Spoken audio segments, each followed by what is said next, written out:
Well, we've had a lot of fun here at Fox 45 with the ALS Ice Bucket Challenge. It's gaining huge momentum thanks to social media.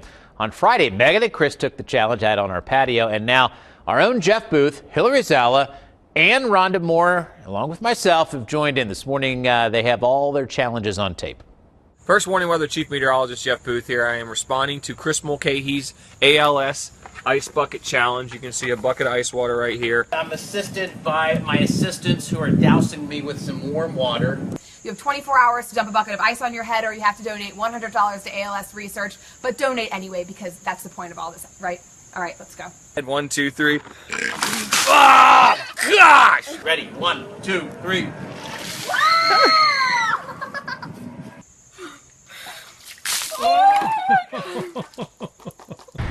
Two, three.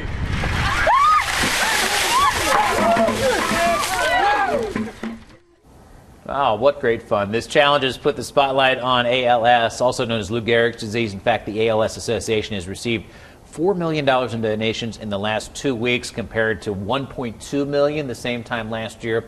Well, Marlon Seymour is the executive director of the ALS chapter for Central and Southern Ohio. She joins us this morning along with Lisa Ross, who has lost 7 family members now to this terrible disease. Thanks so much, Marlon. Lisa, how do you describe to people what your family has been through, and what does this mean for you personally? Well, I didn't know my great-grandfather or my great-uncle. They died before I was born. When I was 8, we found out that my aunt and uncle had it. They died within 3 months of each other.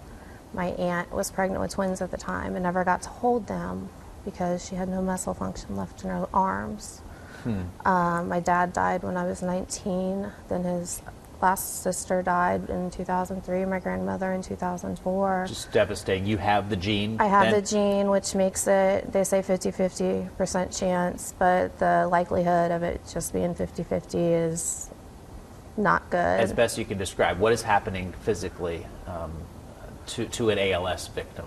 Well, you just slowly see them going away. With my dad, he could walk for month 1, month 2, he was in a wheelchair. Then he couldn't move his arms anymore, and he was on a ventilator, and you just watch them slowly. I mean, they're fully intact. They can feel everything. They can hear. They know everything going on, but they have no way of communicating. It's like they're stuck in their body, and devastating.